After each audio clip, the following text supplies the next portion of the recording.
सभी को नमस्कार। मैं अनिल कुमार और आप देख रहे हैं vision classes official YouTube channel. तो आज की क्लास की शुरुआत करते हैं एक शानदार मोटिवेशन लाइन के साथ। यानी मंजिल यूं ही नहीं मिलती राही को, दिल में एक जुनून सा जगाना होता है। पूछा चिड़िया से घोंसला कैसे बनता है, बोली तिनका तिनका उठाना पड़ता है। तो इस प्रकार से आज का सेशन होने वाला है एग्ज़ाम की दृष्टि से वेरी इंपॉर्टेंट। यानी एग्ज़ाम में 100% आने वाला क्वेश्चन, यानी एग्ज़ाम की दृष्टि से वेरी इंपॉर्टेंट सेशन होने वाला है आज का। तो चलिए शुरुआत करते हैं आज के सेशन की। आज का अपना टॉपिक होगा यानी फर्स्ट ऑर्डर रिएक्शन। हिंदी में बात करना चाहें तो प्रथम कोटि की अभिक्रियाएं। यानी इस प्रकार से एग्जाम में आपको 100% मिलने वाला क्वेश्चन होने वाला है। पहले हम जान लेते हैं इसकी डेफिनेशन या परिभाषा क्या होने वाली है। यानी वे अभिक्रियाएं जिनका अभिक्रिया वेग अभिकारक की सांद्रता के प्रथम घातांक के समानुपाती होता है, प्रथम कोटि की अभिक्रियाएं कहलाती है। सीधे शब्दों में बात करना चाहिए, अभिक्रिया का वेग अभिकारक की सांद्रता के प्रथम घातांक के समानुपाती होता है, उसे हम बोलने वाले हैं फर्स्ट ऑर्डर रिएक्शन। हिंदी में बात करना चाहें तो प्रथम कोटि की अभिक्रियाएं। यानी इस प्रकार से आज की क्लास होने वाली आपकी एग्जाम की दृष्टि से वेरी इंपॉर्टेंट। ये तो हो गई यानी प्रथम कोटि अभिक्रिया की परिभाषा। अब हम बात करते हैं यानी प्रथम कोटि की अभिक्रिया के लिए समाकलित वेग समीकरण। यानी एग्जाम में क्वेश्चन किस प्रकार से आने वाला है।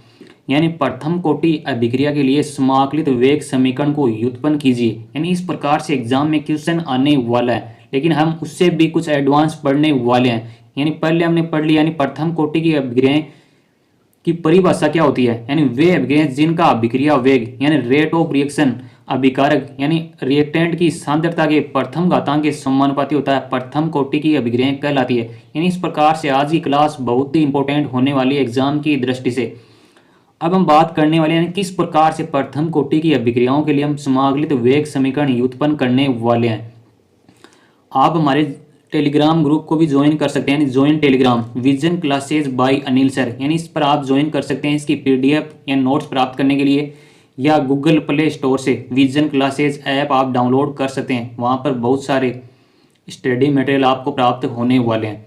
अब हम बात करने वाले एक सामान्य रिएक्शन या एक सामान्य अभिक्रिया क्या होने वाली है। यानी एक जनरल रिएक्शन की बात करना चाहें, यानी रिएक्टेंट या हिंदी में बात करना चाहें तो अभिकारक। यानी रिएक्टेंट का कैपिटल आर से इसको डिनोट करने वाले हैं शॉर्ट में हम।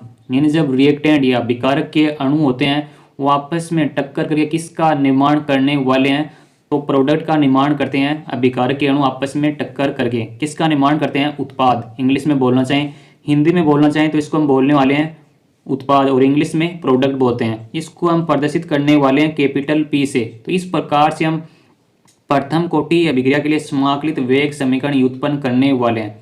अब ये तो गई सामान्य रिएक्शन।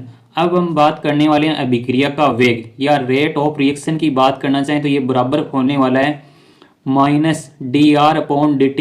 ये समानुपाती होता है रिएक्टेंट के प्रथम घातांक के समानुपाती होने वाला है। क्या होने वाला है, अभिक्रिया का वेग। यहाँ पे नेगेटिव साइन क्या प्रदर्शित कर रहा है, यानी जब रिएक्टेंट से प्रोडक्ट का निर्माण होता है तो रिएक्टेंट या हिंदी में बोलना चाहें तो अभिकारक की सांद्रता में क्या होती है, कमी होने वाली है। यानी अभिकारक की सांद्रता डिक्रीज होती है, ये बता रहा है यहाँ पे नेगेटिव साइन। यानी इस प्रकार से आपको एग्जाम में चीज़ों को रिप्रेजेंट करना है जिससे आपको अच्छे से अंक प्राप्त होने वाले हैं। अब हम बात करते हैं नेक्स्ट पॉइंट की, यानी अभिक्रिया का वेग या रेट ऑफ रिएक्शन। यानी यहाँ पे हम समानुपाती का स्थिरांक घटाएंगे तो यहाँ पे आने वाला है K1। यानी अभिक्रिया का वेग बराबर होने वाला है -dr/dt बराबर K1, और ये कंसंट्रेशन ऑफ रिएक्टेंट या अभिकारक की सांद्रता हमारे पास प्राप्त होने वाली है समीकरण नंबर फर्स्ट। इंग्लिश में बात करना चाहें तो इक्वेशन फर्स्ट प्राप्त होने वाली है। फिर हम बात करना चाहें इक्वेशन फर्स्ट में K1 क्या है यहाँ पे, यानी K1 क्या होने वाला है, तो प्रथम कोटि अभिक्रिया का वेग स्थिरांक यानी रेट कांस्टेंट होने वाला है K1 किस अभिक्रिया के लिए, प्रथम कोटि अभिक्रिया के लिए। तो इस प्रकार से आज की क्लास होने वाली है आपकी एग्जाम की दृष्टि से वेरी इंपॉर्टेंट। अब हम बात कर लेते हैं यानी नेक्स्ट पॉइंट की, तो समीकरण फर्स्ट यानी समीकरण फर्स्ट अवकलित वेग समीकरण कहलाता है। यानी इस प्रकार से आपको एग्जाम में लिखना है क्वेश्चन का आंसर।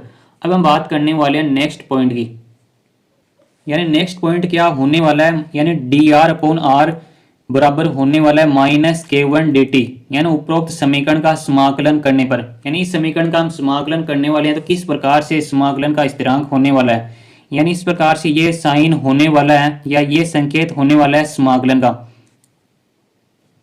यानी मैथ में एक इक्वेशन आती है, यानी dx अपॉन एक्स बराबर होने वाला है log x, यानी इस प्रकार की इक्वेशन हमारे पास होती है तो इसका समाकलन क्या होने वाला है, यानी ये हो गया समाकलन का स्थिरांक dr अपॉन r बराबर ये समाकलन का स्थिरांक माइनस K1 dt, यानी इस प्रकार से इस समीकरण का समाकलन क्या होने वाला है फाइनली। तो इसका समाकलन करेंगे तो किस प्रकार से, यानी log r बराबर माइनस K1 t प्लस आई, यानी ये कैपिटल आई यहाँ पे क्या प्रदर्शित कर रहा है, तो ये होने वाला है समाकलन स्थिरांक, यानी यहाँ पे कैपिटल आई क्या है, समाकलन स्थिरांक। इस प्रकार से हमारे पास समीकरण नंबर 2 प्राप्त होने वाली है, यानी आप भी इसकी 2-3 बार प्रैक्टिस करेंगे तो बहुत ही अच्छे से याद होने वाला है।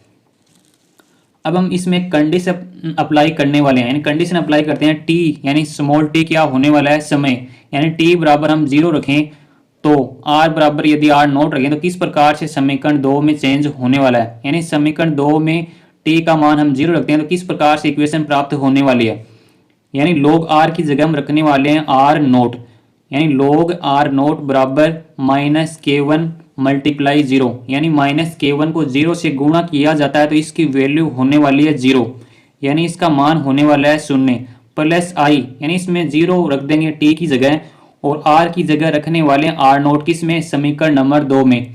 तो हमारे पास इक्वेशन आने वाली है समीकरण नंबर 3, यानी i बराबर होने वाला है log r नोट, i यहाँ पे होने वाला है समाकलन स्थिरांक, यानी इस प्रकार से आपको चीज़ों को एग्जाम में रिप्रेजेंट करना है।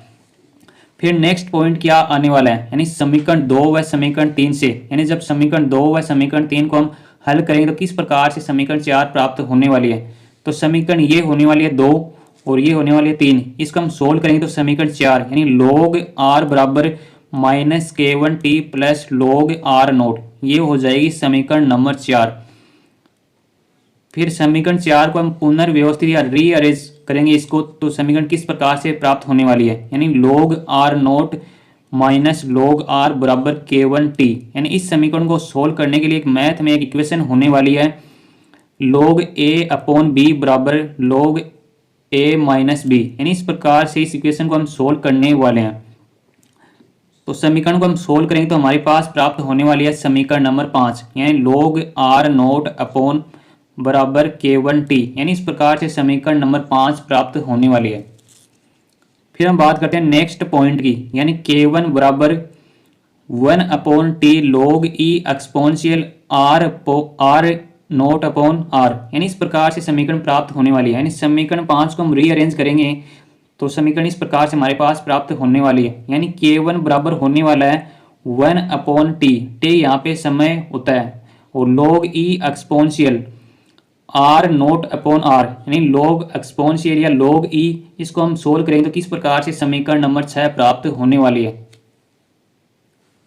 यानी हमारे पास समीकरण नंबर 6 किस प्रकार से प्राप्त होने वाली है, तो log e का मान होने वाला है, यानी log e को हम log 10 में चेंज करेंगे तो इसकी जगह हम वैल्यू रखने वाले हैं 2.303 log 10, इस प्रकार से, यानी K1 बराबर होने वाला है 2.303 upon t log 10 r naught upon r, यानी इस प्रकार से समीकरण 6 प्राप्त होने वाली है। फिर हम बात करते हैं नेक्स्ट पॉइंट की, यानी समीकरण नंबर 6 या इक्वेशन 6 प्रथम कोटि अभिक्रिया के लिए वेग, यानी प्रथम कोटि अभिक्रिया के लिए समाकलित वेग समीकरण कहलाता है। यानी जो समीकरण नंबर 6 प्राप्त हुआ हमारे को प्रथम कोटि अभिक्रिया के लिए समाकलित वेग समीकरण कहलाता है। यानी इस प्रकार से ये सेशन एग्जाम की दृष्टि से बहुत ही इंपॉर्टेंट होने वाला है। फिर हम बात कर लेते हैं K1 क्या होने वाला है, तो प्रथम कोटि अभिक्रिया के लिए वेग स्थिरांक, इंग्लिश में बात करना चाहें तो रेट कांस्टेंट, यानी इस प्रकार से आपको 0 से एडवांस तक चीज़ों को एक्सप्लेन करना या रिप्रेजेंट करना एग्जाम में। टी बराबर क्या होने वाला है, टी का मतलब यहाँ पे समय से होता है, इंग्लिश में बात करना चाहें तो टाइम। अब हम बात करने वाले हैं नेक्स्ट पॉइंट क्या होने वाला है, प्रथम कोटि अभिक्रिया के उदाहरण, यानी फर्स्ट ऑर्डर रिएक्शन के कौन कौन से एग्जाम्पल होते हैं जो कि हमें एग्जाम में लिखने होते हैं। फॉर एग्जाम्पल की बात करना चाहें, एक इंपॉर्टेंट रिएक्शन आने वाली है हाइड्रोलाइसिस ऑफ एस्टर, यानी एस्टर का जल अपघटन किस प्रकार होता है, तो CH3COO2H5, इसको हम बोलने वाले हैं एस्टर, यानी इसका नाम क्या होने वाला है, एस्टर। इसका हम एसिडिक हाइड्रोलाइसिस करवाया जाता है किसका, एस्टर का, NH2 इसमें आदिके या अक्सेस में लिया जाता है और प्रेजेंस होती है H+ की, यानी एसिडिक मीडियम में हम करवाने वाले हैं एस्टर का हाइड्रोलाइसिस। किस प्रकार से प्रोडक्ट का निर्माण होने वाला है, यानी पहले तो होने वाला है एसिटिक अम्ल। एसिटिक अम्ल का सूत्र होने वाला है CH3COOH और साथ में किसका निर्माण होने वाला है एथिल एल्कोहल, यानी C2H5OH, इसका नाम होने वाला है एथिल एल्कोहल और इसका नाम होने वाला है यानी CH3COOH, यानी इसका एसिटिक अम्ल नाम होने वाला है। यानी इस प्रकार से आपको चीज़ों को एग्जाम में रिप्रेजेंट करना है। अब हम बात करना चाहिए रेट कांस्टेंट किस प्रकार, यानी अभिक्रिया का वेग किस प्रकार से डिनोट करते हैं, यानी dx/dt बराबर K1 और ये कंसंट्रेशन हो गई किसकी, अभिकारक यानी एस्टर की कंसंट्रेशन, यानी CH3COOC2H5, यानी अभिक्रिया का जो वेग होता है वो ओनली यानी केवल एस्टर की सांद्रता पर ही निर्भर करने वाला है। यहाँ पे K1 के यानी प्रथम कोटि अभिक्रिया के लिए वेग स्थिरांक होने वाला है। फिर हम बात करने वाले नेक्स्ट एग्जाम्पल की, यानी नेक्स्ट रिएक्शन की हम बात करने वाले हैं। तो 2 मोल लेने वाले हैं N2O5, इसकी हम रिएक्शन करवाते हैं तो 4 मोल हमें प्राप्त होते हैं NO2 के, यानी नाइट्रोजन डाइऑक्साइड के। साथ में प्राप्त होने वाली है ऑक्सीजन, यानी O2 का भी निर्माण होने वाला है। फिर यानी रेट ऑफ रिएक्शन यानी अभिक्रिया का वेग की बात करना चाहें तो dx/dt बराबर होने वाला है K1 कंसंट्रेशन यानी N2O3, इसकी कंसंट्रेशन पर ही डिपेंड करने वाला है अभिक्रिया का वेग। अब कुछ हम विशेष बात करने वाले यानी प्रथम कोटि अभिक्रिया के लिए, यानी सभी रेडियो एक्टिव विघटन अभिक्रियाएं प्रथम कोटि की अभिक्रियाएं होने वाली है। तो इस प्रकार से आज का सेशन आपके एग्जाम की दृष्टि से वेरी इंपॉर्टेंट है। यानी मंजिल यूं ही नहीं मिलती राही को, दिल में एक जुनून सा जगाना होता है। पूछा चिड़िया से घोंसला कैसे बनता है, तिनका तिनका उठाना पड़ता है। तो आप भी यदि मेहनत कर सकते हो तो आपका हार्दिक स्वागत है। एग्जाम में 100% छपने वाला क्वेश्चन है। यानी thanks for watching, like comment और शेयर करना ना भूलें।